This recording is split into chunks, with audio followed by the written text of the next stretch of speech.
catch Nice. with the new chef, Jason Brian, here for a month now almost. Yes, almost a month. A catch is at Casa del Mar in Santa Monica, right on the ocean, and it's like you get a great view of. You're right there on the beach, basically. Right there. You can see with the pier, with exactly. the Ferris wheel running, you know, with the cars. Lovely. So you've been going different places.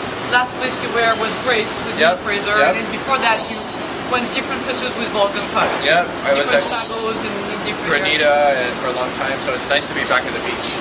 Yeah, you were right. Okay, and you've been in LA since 1993, right? 93. So we just had dinner. We had a very good. You call it fish soup. It's, I would say, kind of a bouillabaisse. Exactly. You take on the bouillabaisse. Exactly. And then you try to use. That's what you want to bring in here. You try to use the more local produce that you can. Yeah, we're trying to use find like local rock cod and snapper and things that are coming, you know, right around here, and potatoes and things like that. So what we like the whole dish. And what we really liked was the broth that's here. So how do you make that broth with? What do you use? Well, we actually use a bunch of different things. We start with we make a fish fumet out of halibut bones, out of local halibut bones. We also make a lobster stock. We also add mussels and clams, fennel, garlic, a little bit of anise flavored liquor. So it's like a one-day process. You do it 2 days. It's actually quite quick because the thing is with the shellfish and the fish in general, the longer you cook it, the less flavor it has. All right. Okay. So I like to bring it all together in a pot, and then I usually leave the mussels and clams in like cheesecloth and take it out, and then right when it comes up to a boil, we turn it down and let it simmer just for like 15 or 20 minutes, and we leave it alone because we're going to cook it again right now. Okay. So we don't want to cook it too much. And then you're going to show us the way when you put it together. Yes. And I have to say, I was at a table of 4 people, and everybody agrees do not change anything on that recipe. Oh, good. It was just perfect. Good. Okay, so let's start. Let's see what. Well, I start with the first thing I do is I start with a hot pan and some olive oil. Olive oil, okay. We start in the pan with some good olive oil. And then you came up with that dish, right? I used to. Your own recipe, right? Yeah, exactly. Yeah. So I just start with a few scallops and a halibut I have here and a prawn. And what I do is I like to get the fish going first. So that's going to be very quick because on top of it, the pan was very hot, right? Exactly. Yeah. Well, this is very hot. And I like this to get the flavor of the fish into the oil. Thank you. It kind of reinforces what we're doing. So no butter, oil, right? No butter. Yeah. There's no butter in this dish at all. So is there pure oil you prefer to work when you're doing this one, the more fruity or the more subtle olive oil? Well, when I start now, it's a little bit subtle, and I like to finish with one that's a little bit stronger. And typically, I finish everything with the California olive oil. It's 100% Argentino. So today we're using Italian olive oil. And then the clams here they're already cooked, right?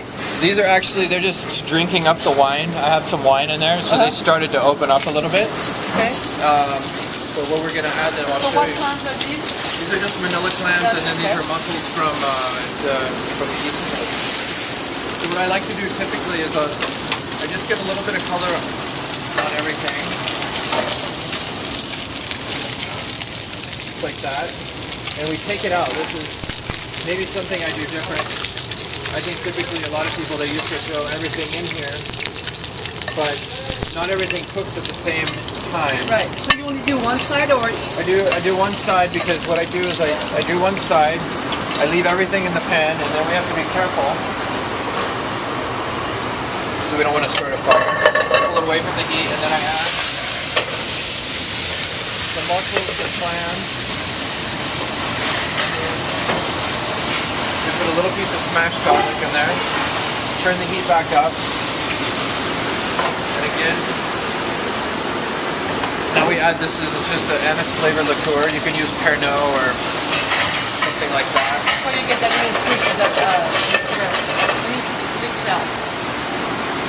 Oh, it's burning. Yeah, exactly. That's a good thing. Yeah. So that usually, when we're picking it up, it's really fast, and this helps actually open the mussels and the clams much faster than you would if you were boiling. Right. Okay. So when you put them, tell me again, they were not cooked, right? No. No. And now you can see they're going to start to open a little bit. Right. Okay. Here and there. So So then you said they were in wine before, right? Right, so it's just white wine, White wine. and then we just flip it over, it helps steam it, and you keep the perfume of everything in the pan. The thing is about the mussels and clams, we don't want to cook them too much, we just want them to open up, which it looks like everything is. Right when they start to open is when I add the broth. Okay. So So the broth goes back with the Yeah. liquor and So, the wine.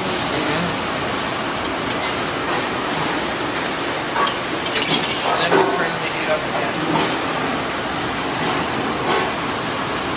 We'll just put that there.